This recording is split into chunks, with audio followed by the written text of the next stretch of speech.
Hi, I'm Fifi, and this is Going Deeper with the Lord.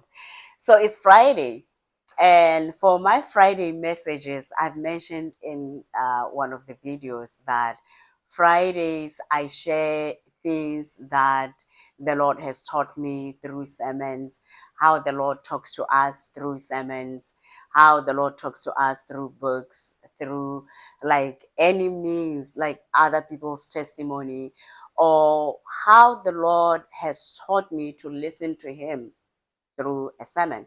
That I don't only, He doesn't only, rather, He doesn't only talk to us based on the passage that it is read. Sometimes the preacher might give an example or share their testimony, and God might direct us, guide us, say something to us, confirm something to us based on like that example. Not meaning that the passage that was read in the Bible is not important. No, I'm just trying to highlight that we God doesn't just talk to us based on what was read in scripture. Once He gives somebody the mic and the permission to go, He can use anything. He can use an example, He can use their testimony, He can use a book, or that preacher might mention a book that the Lord wants you to get. So this is what I'll be sharing, just to show how God has talked to me, how God has directed me to certain books that I have read, and I got those directions from a sermon. So that's what I share on Fridays. I share from everybody that has impacted my life, other people that are continuing to impact my life. And even though I have a church, even though I'm serving under the leadership of before it was Bishop T.D. Jakes, I've mentioned, now it's Sarah and Torre Roberts. And even though I serve in that house, I'm not just limited to their voice. I consume content from different gifted men and women of God that God directs me to them. And my growth is not solely attributed to one person that was pouring into my life. It's other people. So I feel like the benefit of me sharing what I learned from all the different people, or all the different children of God, all kingdom citizens, is just to show us that we need to grow. We need to grow in the Lord, and we cannot just grow based on one diet. We cannot just grow based on what we get from our local church. My pastor, when I used to go to our leadership conferences in the States, I would, the people that were invited, that would be invited there, were people that I was listening to online, and I would get to see them in person, and I realized that, okay, these men and women of God, they do have connections, they do listen to each other, they feed from each other. So we as well, we cannot just limit ourselves from the diet that we get from the house. Our main priority is spiritual growth, and there is a buffet in front of us for us to feed in order to grow, and that's what I'm doing. So the purpose of me sharing this is just to show how I grew in the Lord, how the Lord changed my life, how the Lord transformed my life, how my life is impactful through the voices of other believers that I've learned things from them. And these things that I share are the things that I actually hear, and then I apply them into my life, or I apply them to other areas of my life, whether it be friendship, whether it be dealing with finances or anything. So this is what we are doing today. So it's Friday, and I have to mention that this past week I was listening to Myron Golden, and he said something that, while I was listening to him, the Lord ministered to me while I was still listening to him. And I wrote it down because I don't want to misquote him. And he said, he was referring to Adam and Eve when the Lord told them not to eat from the tree in the middle of the garden. So Myron said, your focus on what's missing makes you miss what's there. Or your focus on what's there makes you miss what's missing. If you focus, if in your life, if you focus on what's missing, you're gonna not see what you already have. Or if you focus on what you have, you're gonna miss what is missing. because you are overly focused on that thing. And so while I was listening to him, the Lord, because anytime I'm listening to a sermon or I'm listening to a podcast, I always try to align the word with my life to say, okay, what is missing in my life? So I was listening to him and trying to align what he was saying with my life, that thing that I'm overly focused on. And I realized that the thing that I'm overly focused in, the thing that I cried to the Lord most was, Lord, where is my Boaz? When is he coming? You said you found him, Lord. I've been waiting. So after after he said that, I thought, okay, yeah. And I was trying to like just look at that my focus, that yes, I love the Lord. Yes, nothing has changed with me and the Lord. It's not like when I wake up and my husband is not there, he hasn't been brought yet, I crash and burn. No, I still keep on moving, but at the same time, it's something that I'm conscious that this is what I want. This, I would love partnership. There are times where I feel lonely. Lord, you said in your word that it is not good for men to be alone. I'm out here. I'm ready. But so I aligned the word with my life, and I thought, okay, so for me, this is the husband. And the Lord said, Fifi, that thing. So I'm listening to Myron, but the Lord ministered to me and say, that thing that you are focusing on, if I was to give you what you want so bad right now, how would it change your life? How would it make your life better than what it was before?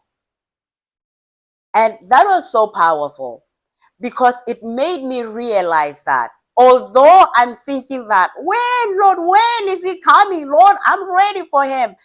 If he was to come right now, my life is better. My life is okay. Yes, I need partnership. Yes, I want a relationship.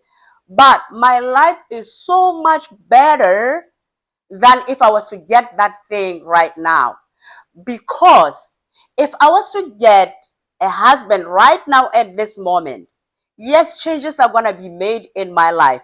But there are some things that I have right now that I'm going to lose. What are those things? Time. I have time. I have so much time in my hand that the only priority in my life right now is God. So if I get a husband right now, it means that the time that I have for God is I'm going to share it with the husband. So what is actually happening in my life based on that word is that if I get that thing that I think I need, it will gratify the flesh. The flesh will be happy, saying, yay, he's here. But it will take away from the spirit. Because in the spirit, I'm full and I'm available to the Lord on a daily basis. I can go to bed late, like feeding myself the things of God. I can wake up at 3 a.m., 4 a.m., anytime, knowing that my life is in the hands of the Lord.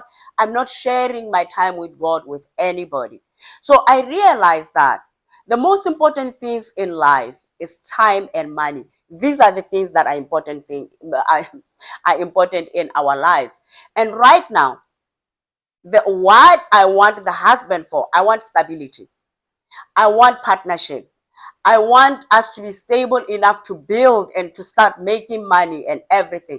All these things that I want are mostly gratifying the flesh.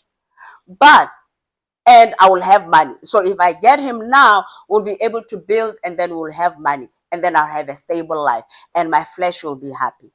But at the same time, it's going to take away from my spiritual life because I'm going to be busy getting to know this person while still serving the Lord, while still maintaining my relationship with the Lord.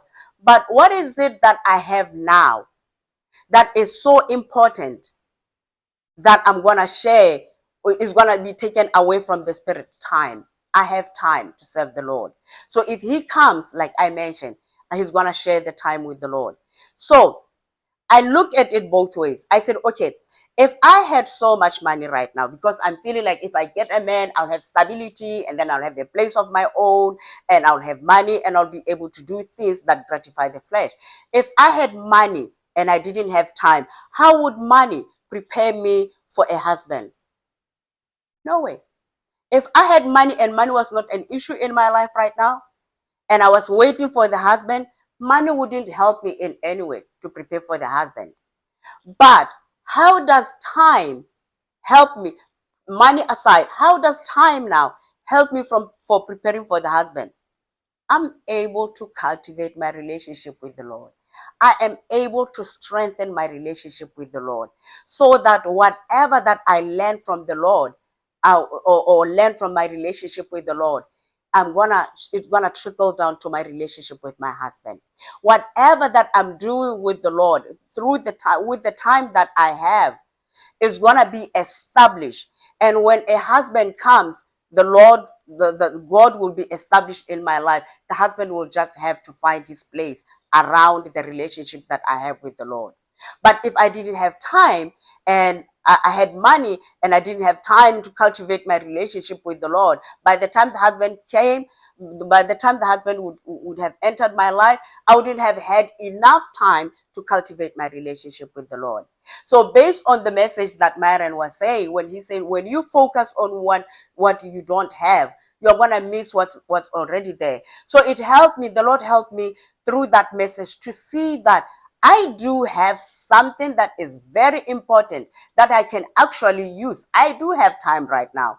And once Mr. Right comes, I will never ever have the time that I have uh, the same way that I have it right now, because I will be dividing time to meet him and to spend time with him and to spend time with the Lord. So the time that I have now can actually benefit me more to prepare for him.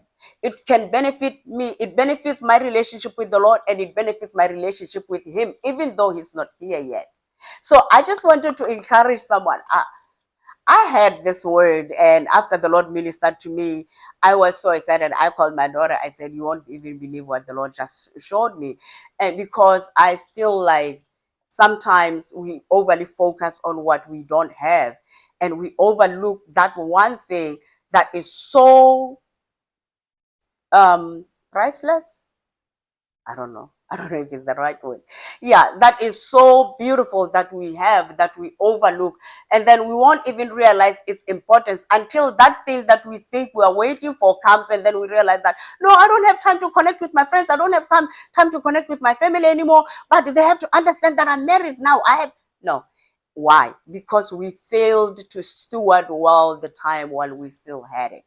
So I wanted to share that, my brothers and sisters, with the hope that, especially for us singles out there who are waiting for a promise from the Lord, or who are waiting for a wife, waiting for a husband, to say that the only thing that we have right now is the time. So with that time, we can use that time to cultivate our relationship with the Lord and to mature into our relationship with the Lord, so that when that person finally comes, they're gonna be able to like just come into the flow of what already exists that we have built with the Lord. And also that when we're doing with the relationships with the Lord, our God like helps us, blesses us with spiritual pillars, the pillars that are able to stand the test of time, the pillars, spiritual pillars, like how to learn how to communicate, how to learn how to forgive, how to learn how to honor other people, how to learn how to deal with conflict, just me, God, and the other person. So with this time that we still have in our hands before our spouses come, let's use it to cultivate our relationship with the Lord, so that when they finally come, they are coming into something that is already established. And we have also put boundaries in place to say that, so this is my life, and I want us to build what we are building now on top of this, what we have. I have quiet times with the Lord. I have, when you see me quiet and not talking a lot, it means that maybe I'm depleted, or I need to go to the Lord. So if you see me being quiet and you hear me crying and weeping, listening to worship music, it's not about you. It's about me, like fueling myself so that I'm able to serve you better. So I just wanted to share that, friends, because this really blessed me. And in all honesty, I just love that we are still a small community, and that whatever that I'm learning in the present moment can actually benefit someone who's already here, and someone who is like willing and committed to growing with me. So God bless you, and thank you once again for stopping by. I'll see you in the next video. God bless you all.